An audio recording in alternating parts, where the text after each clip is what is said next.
So from what it sounds like, it seems that you know Doctor Octopus has had struggles with the fight with Green Goblin, which even though it sounds like a lost opportunity, because maybe it would have been that Doctor Octopus told Green Goblin the truth that he is Doc Ock. Because I'm not sure if Norman Osborn. Actually, Green Goblin found out because Carly Cooper, who was Peter Parker's police girlfriend, Uh-huh.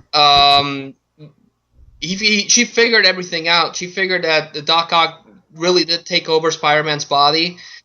She followed because Spider-Man all of a sudden had a secret base of operation and his own mercenaries. So Carly Cooper kind of tracked down, well, where did Spider-Man get all this freaking money? So she tracked down everything. So she figured out that Doc Ock took over Spider-Man's body, and she kept a journal. But the Green Goblin kidnapped her and took the journal. So right off the bat, Norman Osborn knew that Doc Ock had swapped bodies with Peter Parker. But that's why Doc Ock wasn't prepared, because Norman Osborn prepared. He knew how Doc Ock thought and how he operated, so that's why he decimated him. He wiped the floor with Spidey Ock. Oh, okay. All right. So that explains, because I was gonna mention. Oh, I'm not sure if I already did. That it seems that the way that the story arc seemed a little bit too rushed out. Now I could see how that happened, but I just find it odd that Doc Ock would give up so easily against a fight against Green Goblin, knowing that he's supposed to be the new superior Spider-Man now. So that explains it. Those part of the tie-ins do like solve the piece of the puzzle with me on the story that you break down to me.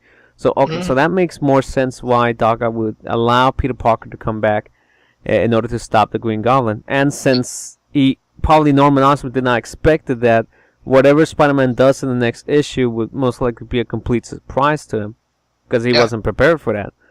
Because his greatest enemy has always been Peter Parker. So I haven't picked up the issue. I need to see how that concludes. But yeah, if they're gonna relaunch an all new Spider-Man, it's pretty sure that he beat Norman Osborn. Just have to see how. But after that, it's gonna be interesting to see how they handle that, because Doc Ock did a whole bunch of things. Like I said, he created distrust because he blackmailed J. Jonah Jameson. The Avengers don't trust him for jack shit because they did Spidey Ock killed a guy, so the Avengers did a brain scan. But since Tony Stark wasn't there, they couldn't interpret his brainwaves because he had different brainwaves. So Spidey Ock deleted all that information, and so the Avengers don't trust him. So they kicked him out of the Avengers. The city of New York doesn't trust him because Doc Ock had created these spying Octobots. So they would monitor the whole city, and people distrusted him because he was invading their privacy. So New York doesn't trust him. Spidey Ock pushed away all his family and all his friends. So basically, Peter Parker comes back to nothing. He has nothing. The only thing he has going for him is that he's now Dr. Peter Parker, and that he has his own company, Parker Industries. But I don't know how they're going to deal with that, because Peter Parker doesn't strike me as the responsible guy that's going to run a company. True. It can work for a few story plots to go around with that. Because when he was working at Horizons, he would secretly do his own thing. So now he doesn't have to hide anymore. Now he can do it in his own industry. But it does start up to how they're going to work with that. Because that's something you mentioned.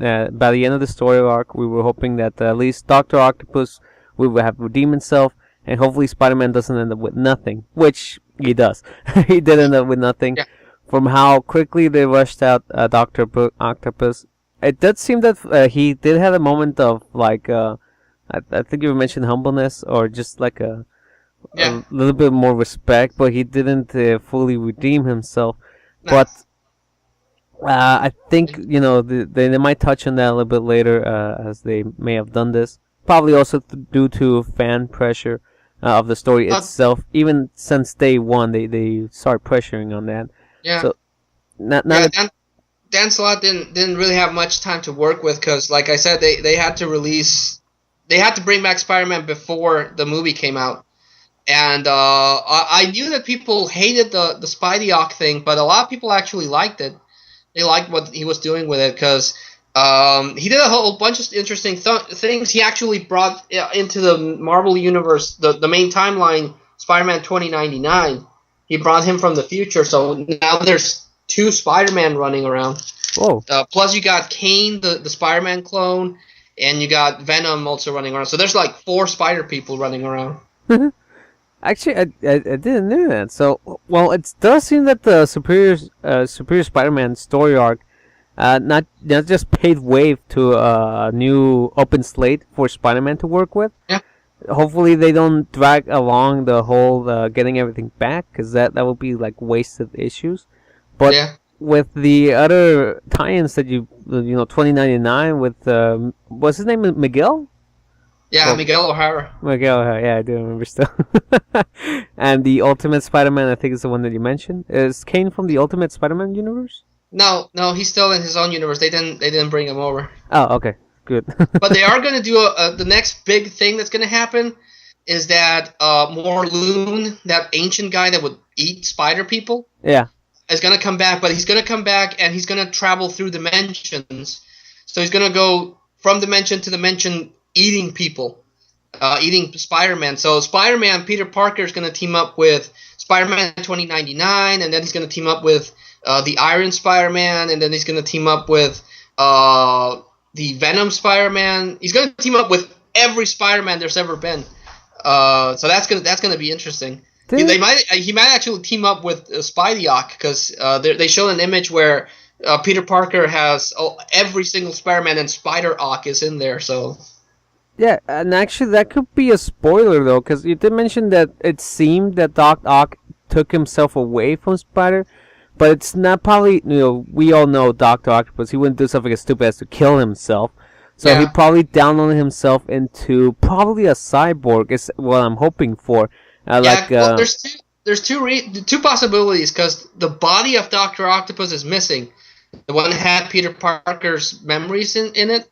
That's gone. Nobody knows what happened to Doc Ock's original body. And also Doc Ock had a robot servant, so maybe he downloaded himself into the robot servant. So that they might bring him back that way. Yeah, I will hope for that. He makes like a cybernetic clone, kind of a bit like the Doom bots, but obviously more smarter and better made. And that way they could have that Superior Spider-Man, but as a robot Dr. Octopus. I mean, I don't see why not. They got the technology to make a humanoid body. Yeah. You can swap memories. I'm pretty sure you can make a body. Yeah, and it's going to be interesting how his villains react to him, because, like I said, Spider-Man killed a guy. He blinded the Vulture. He ripped off the Scorpion's jaw. He beat up 2 criminals to the near death. So it's going to be interesting to see how everyone reacts to Spider-Man and how the villains react to Spider-Man. Because they're going to be out here for his blood. And like I said, he took out the Kingpin, so he's going to be after him. Yeah. Though, even though we will have to wrap this up pretty soon, I was not thinking that this would go on for part 2s, but we don't want a 30-minute video. But so far, my thoughts, to give a wrap up on my conclusion, it seems that the Superior Spider-Man was a very quite successful story arc. I mean, despite the few flaws or maybe plot holes it may have had due to this rushing, the possibilities that it has created are really good for any next writer to pick up on. Hopefully, they do pick them up, because as you mentioned, that will be really good on how villains will react against Peter Parker now. And Peter Parker not knowing, because something you mentioned is that Peter Parker doesn't know what Superior Dr. Octopus did. So as soon as he sees a missing John somewhere, he's going to be like, what happened to you? Or maybe he might crack a joke at that. Hey, nice steel jaw. Yeah, because the Spider-Man ghost only remembers up to the point that he died. That's as far as he remembers now. So yeah, it's going to be interesting to see how he deals with that and how the writers deal with that. But yeah, it's going to be interesting. I liked the Superior Spider-Man run in the sense that they brought up a whole bunch of crazy stuff. I do wish that they had to rush some ideas, because some ideas really do seem really rushed. But yeah, I'm looking forward to Peter Parker being back. I hope they keep doing new stuff with him. But let's see what happens with him. So me too, brother. I mean, again, the so far sounds really good. I really hope that the next fighter touches up on these story arcs that they could go with. But other than that, I think yeah, this has been a nice experience with the whole Spider-Man story. Yeah. And it's good that you actually told me about this to sort of like conclude the Superior Spider-Man arc that we started with the first podcast that we did together. Yeah, it's kind of nice to have done this again. Yeah. Though, This wish was we had a fun. little bit more. Go ahead. No, this was fun. I hope we get to do this again because this is actually pretty cool. It's been a while since I talked to you, and yeah, let's do it again. Actually, we still have to go watch the Amazing Spider-Man, so I'll see you when we watch the Amazing Spider-Man 2. Yeah. Although I kind of wish I would have seen the first one to You kind haven't of seen know the how. first one? I haven't seen the first one. Ah, you suck. So we could sort of have like an opinion between the first one, the second one, and compare them with the original three, which I did saw. I liked him. So This guy, the I forget his name. He has the last name of Garfield, like the cat. But this guy, I think he's great as Spider-Man. He's funny as Spider-Man. He throws a lot of really cool one-liners.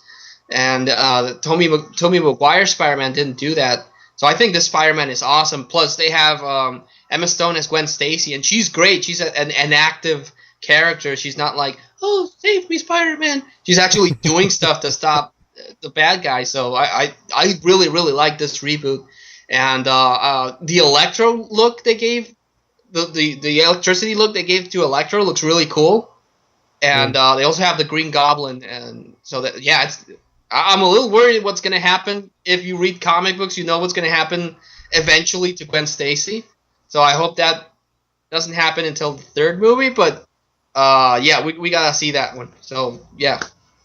same here, and maybe we'll come back to make another podcast with our opinions on the movie, Oh yeah. which hopefully we'll get to see, and a nice little video for my channel because I haven't done much for it. Yeah, I know. So. And maybe next time we have better conditions because I kind of look like shit. Oh yeah. So We can also I can bring them over and you can read them once they all come out. But there's a really cool series that started up. It's a miniseries, a 4-issue miniseries called Deadpool versus Carnage. It is freaking amazing. You got Deadpool versus Carnage, and I've already read the second issue, and holy crap, it's freaking amazing. It's violent, it's bloody, and Carnage doesn't know how to deal with Deadpool's crazy. Deadpool doesn't know how to deal with Carnage's crazy. It's freaking amazing. Once the whole series comes out, I'm going to take it over so you can read it because it is great. It's a great series. They've done a lot of good things with Deadpool. I mean, Oh, yeah. off topic with the whole Spider-Man thing, but the last It's issue I read Carnage. complete. Carnage is of a Spider-Man villain, so it's still on topic. It's still on topic. True, but the last comic I read about Deadpool was the Zombie series one. Oh wait, no, the Deadpool versus Marvel, where he that was kills good. everyone. That one's really good. Yeah, he actually did a trilogy. He did Deadpool Kills the Marvel Universe, which was freaking great. Mhm. He did Deadpool Kills Killiverse, Killustrated, where Deadpool kills every people like Sherlock Holmes and people like that. Then he did Deadpool Kills Deadpool. That one was okay, but then he did A Night of the Living Deadpool, which had Deadpool dealing with the zombie apocalypse, and they made fun of The Walking Dead. They made fun of every single zombie movie. And the same writer's doing this one, Carnage versus Deadpool. So his writing is freaking amazing. I'll bring all of them over so you can read them because I'm not a big fan of Deadpool, but those miniseries have been so good. They've really been so good. Yeah, I can tell. All right, so let's wrap this up. All right. Again, thank you for suggesting the idea, brother. Hopefully we could do a little bit more of this. Okay, we could go on a little rants off because yeah, it seems like you have a lot to say. Oh yeah, yeah. I got like I just thought of like 20 topics that I want to run over by you, but yeah, we'll do that later. We'll do that later. Well, thanks again very much, brother. Once again, go visit his channel. He does this a lot actually upon other kind of little details that he finds within our little town here. So do check out his channel. Again, I'll put a description below so you can go to his website. Oops, no, sorry, YouTube profile and check out his videos. And overall, my name was DYC, and thank you for watching. Brother, any last words? Just thank you for agreeing to do this, and thank you to everyone that watches the videos. I always sign out my channel saying this is VargasXX78 signing out, and I'll see you later, bro, when we go see Spider-Man. All right, then. And on my end, thank you all for watching. Until next time, take care and have fun playing. Lates. Why you cut me off, bro?